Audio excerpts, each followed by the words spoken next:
this Saturday. Clemson, South Carolina, in Columbia, South Carolina, 12 noon kickoff on the SEC channel. It is going to be an epic battle this Saturday. These are two teams, and let's be completely honest. These are two teams that came into the season with much higher hopes than they currently hold as far as the 2025 season goes. South Carolina came into the season with hopes of, possibly competing for the SEC championship. They were coming off of season where they probably overachieved, and they achieved, pretty good results in 2024, and they were looking to build upon that under a Shane Beamer tutelage, where they would, kind of get things going in the right direction. And Clemson came into this season much higher expectations. They were expected to compete and win the ACC championship. They were expected to compete in the college football playoffs and possibly make a run. There was a lot of college football pundits out there that said Clemson would win the national championship this year. And then they came out, they dropped a game to LSU, they stumbled through a win against Troy, and the rest is history. It was not a good season for the Clemson Tigers. We fumbled and faltered, and it was an epic disaster of a season for the Clemson Tigers. We just achieved bowl eligibility against Furman, an FCS opponent, in the middle of November. So these two teams come in as massive disappointments based on their preseason expectations. Now they face each other in a state championship game that means everything to both of these fan bases coming into the game, because we really have nothing else to play for. There's no big bowl game. I mean, South Carolina's not even going to a bowl game. Clemson, they're going to go to some low-level bowl game. Previous to the New Year's Six bowl games, they're going to go to some low-level bowl game that, I hate the quote-unquote meaningless bowl games, because to me there's no meaningless bowl games. But, however, for a lot of college football fans, there are meaningless bowl games, and Clemson's bowl game will be dubbed as a meaningless bowl game. There will probably be several opt-outs, but this is a huge game in the state of South Carolina. This is a game that is going to put the cherry on top of a shit Sunday, if you will, for both teams, right? Both teams have massively underachieved this season. Both teams have massively had a failure of a college football season.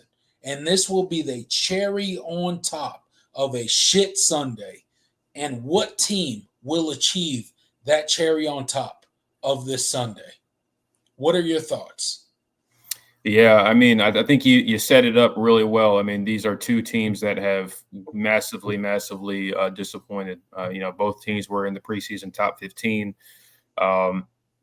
This is a game that I think is going to shape a lot of kind of fans' opinions of both coaches. Heading into the off season. I mean, I think obviously Shane Beamer is the one that's not going to make a bowl game, and he's certainly been under fire. I think obviously the Texas A&M game is a game I've never seen a team blow a game like that in quite some time. So that was something. 30-3, and then ultimately lose 31-3. Yeah, I mean that's pretty incredible. That's crazy. Yeah, but both teams have had their lows, and I think South Carolina has probably had the I don't know, maybe have they had the higher highs? Maybe. Obviously, I don't think either team has played. They've had the more difficult schedule, but have they had the higher highs? I mean, I don't know that. I don't know that they've had the higher highs.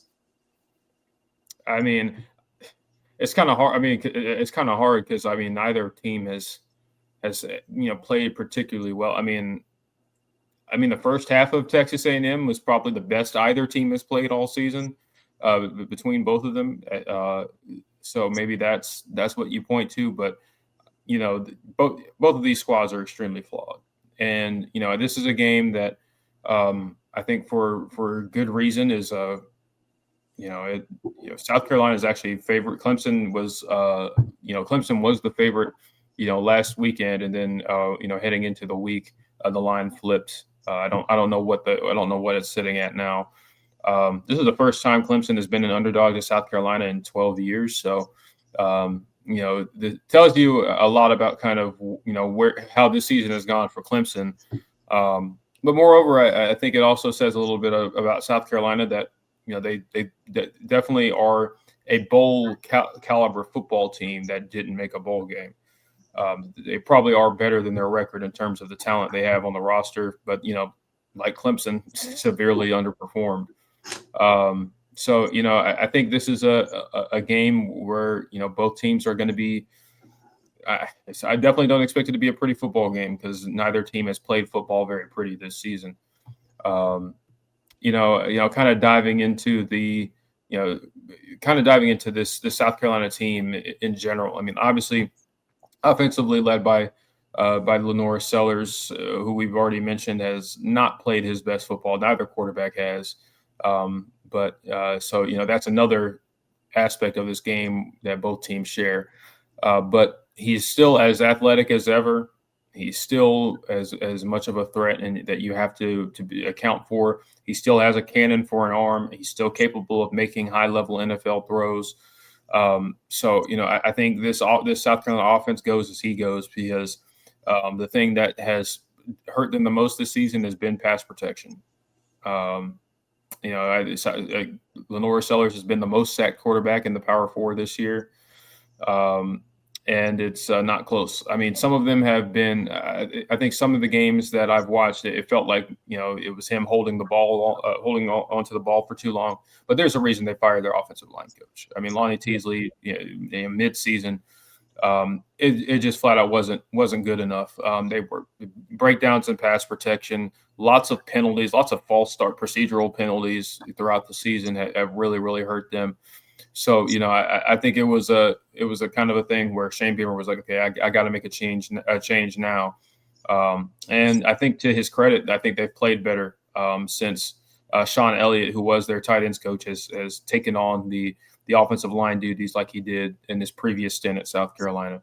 Still don't think they're a particularly good unit, but I think they're playing better as of late. So I think, that's going to be, we'll see kind of how they rise to the challenge against Clemson's defensive front. South Carolina's weapons, I think, have been really, really inconsistent this season. Wide receiver has been kind of a mixed bag. I think you've seen Jaden Sellers and Nick Harbor come along as of late, but beyond that, it's just it feels like it's a bunch of Jags. And they have some young guys that I think could potentially have some talent. But Maziel Bennett has not built on his freshman campaign. Brian Rowe and what's the other kid's name that Donovan Murph have not really come up as true freshmen the way that they probably needed them to. It really is just kind of a mixed bag at receiver. I do think for Clemson defensively, you got to know where. One, they've been throwing Jaden Sellers the ball a lot. He's really come along. But also, of course, you got to account for Nick Harbor. I don't think he's a particularly gifted receiver in terms of his route running, his technique, or his hands. But if he gets the ball in open space, good luck tackling him. That run against Texas A&M, that was the first time he really got to truly showcase his track speed in a while. And it really puts things in perspective. A guy that big moving that fast. He is truly a freak of nature. I feel like he still probably should have a hand in the dirt, but that's neither here nor there. So that's kind of this South Carolina offense in a nutshell. They've done a lot in recent weeks with the promotion of Mike Furry to get Lenore Sellers comfortable. A lot more quick passes, a lot more getting him getting him opportunities outside the pocket to throw the football just on the run. Make sure his legs are a factor and a part of the equation on every play. Because I felt like, watching other defenses, it felt like they didn't respect Lenore's legs as much as he made defenses do last season. I think that was partially by design of Mike Shula, who is, of course, is now fired. So, I think that's kind of that's what this offense is, and I think running the football has been kind of what do you call it? It's been kind of a moot endeavor, whatever you want to say it. And so I think they have some talented backs, but they have not been able to get a consistent push up front to where I'm particularly worried about South Carolina just running all over Clemson in the traditional run game on Saturday. What do you see about this South Carolina offense? Yeah, I mean, this South Carolina offense, look, it starts and ends with Lenore Sellers. Let's be completely honest. Lenore Sellers is the guy that makes this South Carolina offense go. He's just over 2,000 yards passing on the 2025 season. He's just over 268, 270 yards rushing, right? And that's a stark contrast to his game in 2024, where he had almost 700 yards rushing.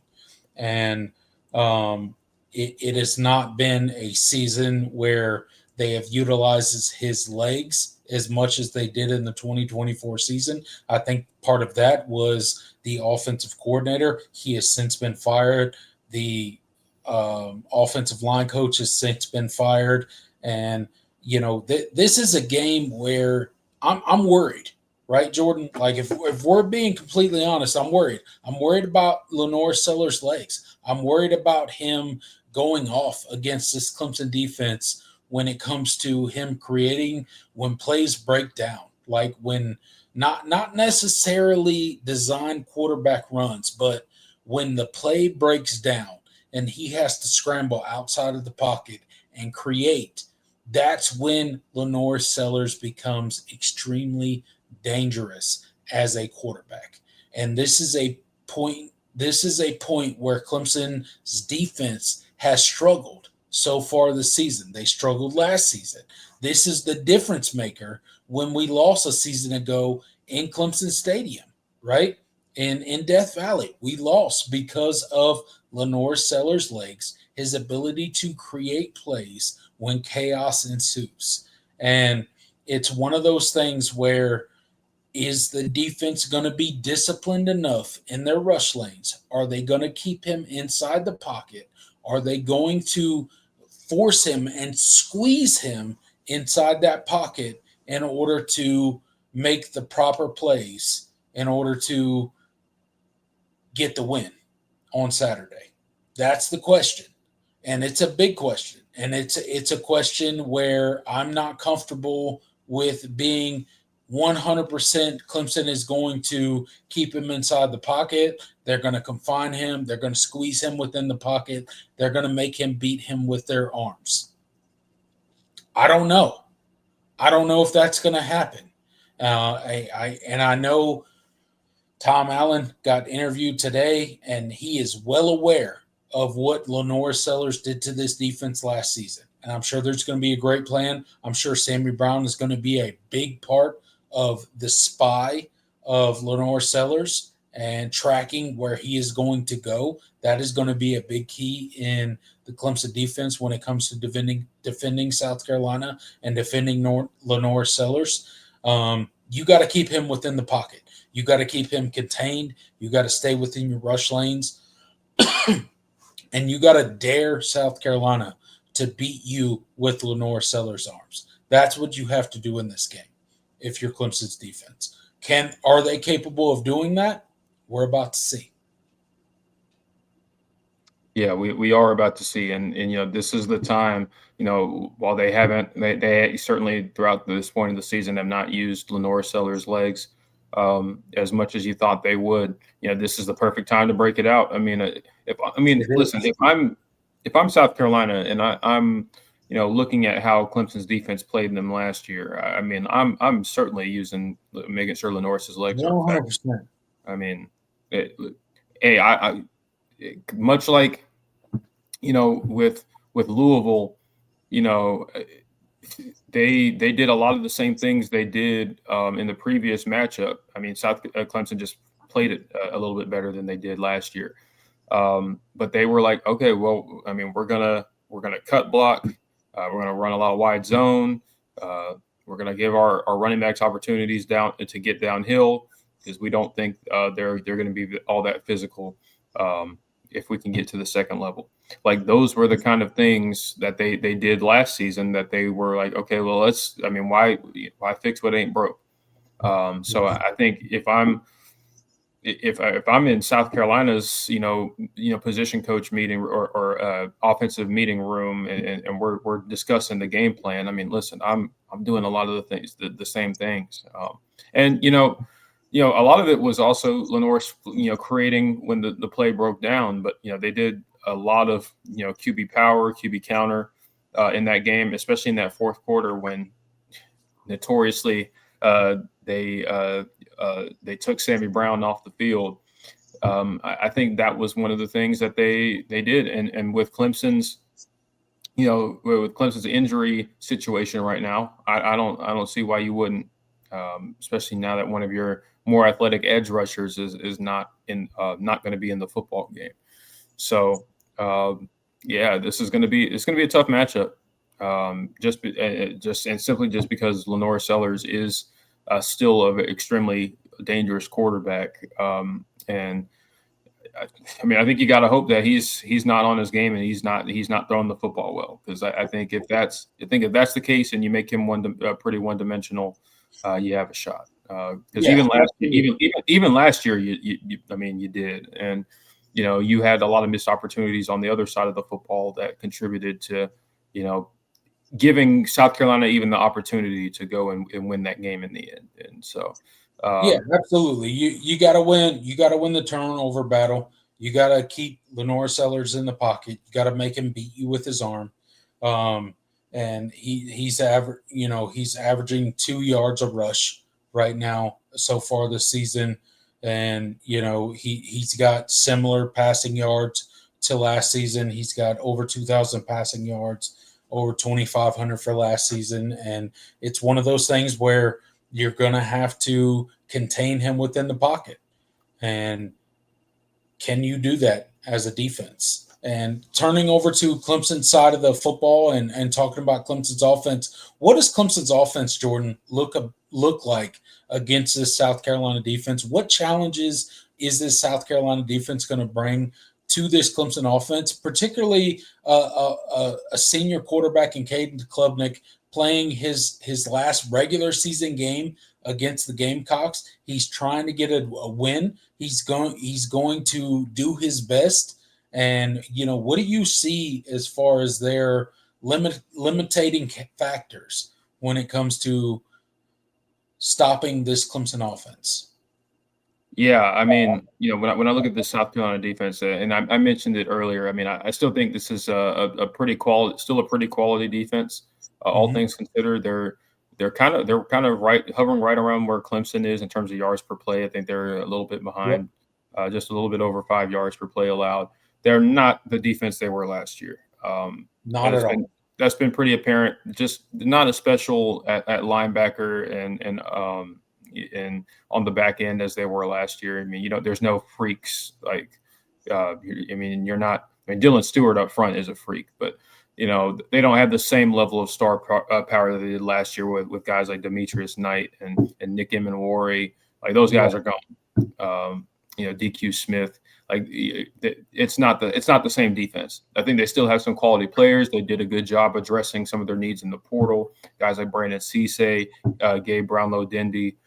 They have some guys that can play, but I think they're still a little bit more susceptible on the back end. They're more susceptible on the back end.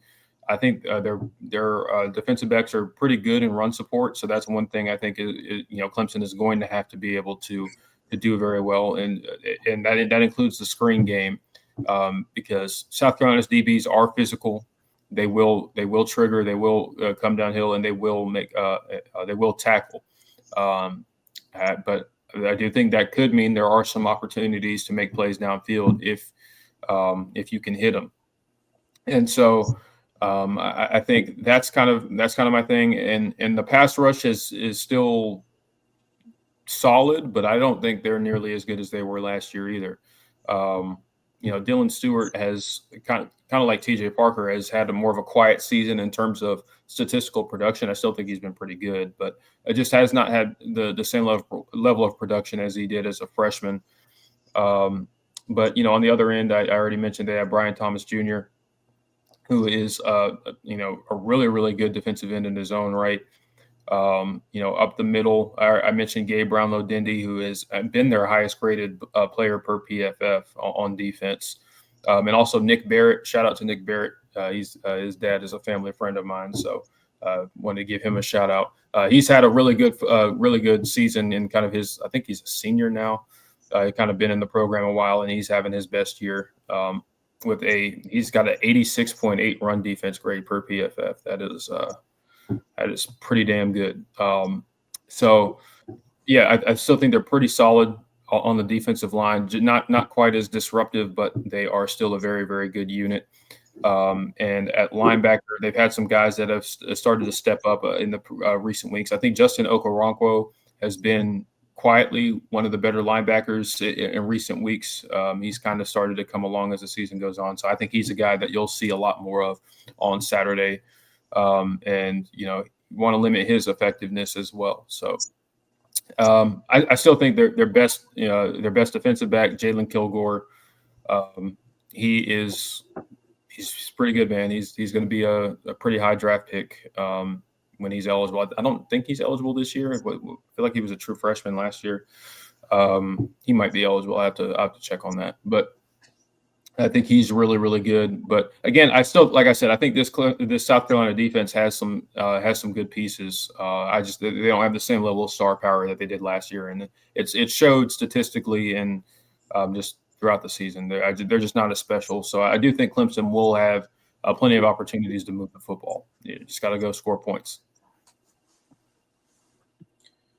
Yeah, absolutely. Look, you got to go score points. It's going to be a hard fought game. I think it's going to be a close game, and we'll get into the score prediction now. So now that we've talked about the game, we've talked about Clemson's offense, we talked about Clemson's defense, we talked about South Carolina's offense, we talked about South Carolina's defense, we talked about the disappointing teams that are coming into this game, and it's one of those games where the seasons have been disappointing, but it's kind of a reignited fire when it comes to a rivalry game, right? So as disappointing as South Carolina's season has been, as disappointing as Clemson's season has been, this is a game where both teams want to win the football game, especially the fan bases, but particularly, the head coaches. You talk about Shane Beamer and the fire that he is under. He needs to win this game quick, bad, and in a hurry.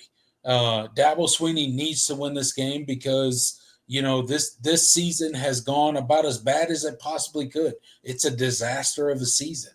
And now the time comes, Jordan, for us to make our score predictions for the Clemson South Carolina game this Saturday noon on the SEC network. And before we get to our score prediction, I will ask those in the comment section, please get your score prediction into the comment section. Please let us know what you think is going to happen this Saturday when the Clemson Tigers face off in Columbia, South Carolina against the South Carolina Gamecocks, 12 noon Eastern on the SEC network. Jordan, what do you think? What is your score prediction? Who are you picking? What do you got?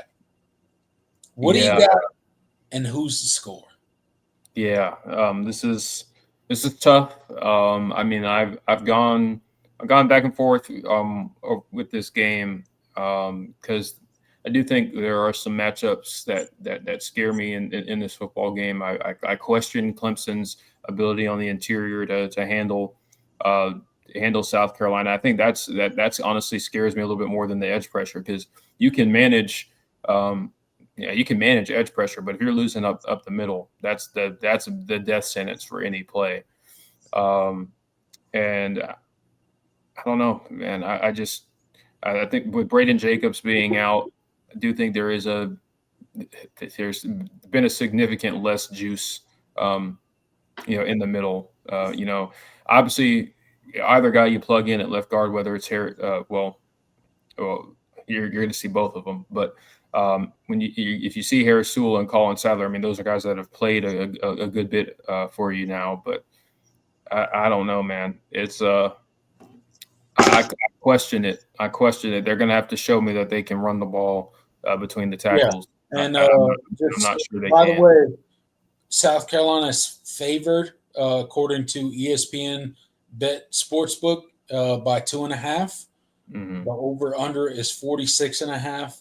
And the matchup predictor, according to ESPN, 63.6 for the Carolina Gamecocks. Yep. So the power ratings seem to like South Carolina, especially on at home, and I think there's a lot of reasons for that analytically because, like I said, I think South Carolina is better than it's probably better than 4-7 in terms of the quality of football team. They have some really talented pieces on that team. Absolutely. And so this is going to be a tough game. It's going to be a close game. I don't expect. I don't like. Clemson might have the better record, but I don't necessarily think they're the better team. We'll see. But I'm going to trust Clemson's experience and just the volatility that South Carolina has had this season.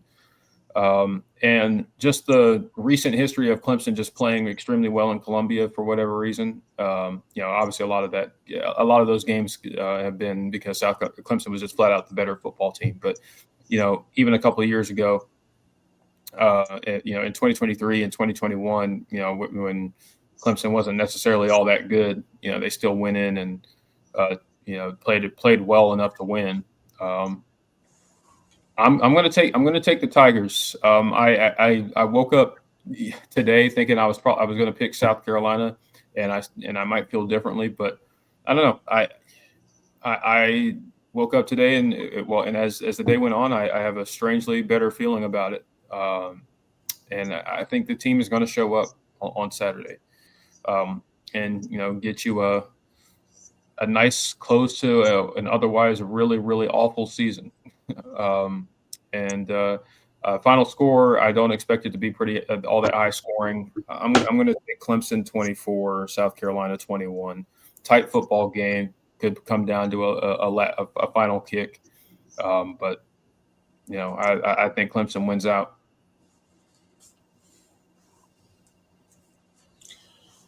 Yeah, absolutely.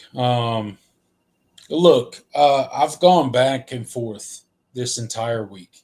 I have not known where to kind of land on this game, and I've talked about Lenore Sellers' legs and how it would be fitting of a Clemson Tiger team to just give up a ton of yards to Lenore Sellers on the ground, especially now that they've fired their offensive coordinator, they fired their offensive line coach, them to come out with a completely different game plan. But at the end of the day, I'm gonna trust Tom Allen. I'm gonna trust Dabo Sweeney. I'm gonna know that they saw the game from last year, and they are going to contain Lenore Sellers. And I don't believe Lenore Sellers can beat you with his arm. I think the secondary in the past 3 weeks has played much better than they have the rest of the season. I'm not saying they've had a banner season for Clemson at all. Don't get me wrong. But in the past 3 games, the secondary has played much better. Corian Gibson has been a much needed addition to this Clemson secondary, particularly in the nickel position. I think putting Sammy Brown as a spy for Lenore Sellers is going to be a thing that Clemson does. I think Cade Klubnik is going to go out on top. He's going to try to do his best to try to win this game. And for me, I think Clemson gets it done. None other than, like, I absolutely despise the South Carolina Gamecocks. And I cannot bring it to myself to pick them to win this game. Even though a lot of the logic that goes into college football would tell me that South Carolina is probably going to win this game. I just don't think they do. I think Clemson wins 28-24. Tigers on top. We keep trading, and we keep with the trend of winning in each other's stadium, at least for one more season. I hope that gets rectified next year, but for at least one more season, we're going to keep trading the wins in our respective stadiums. Clemson 28, South Carolina 24. That's my score prediction. I like it. I like it. So we're both on the positive train. I can't pick South Carolina, man. I just can't. I can't bring myself to do it. As bad as Clemson has been this season, I just can't. I can't do it.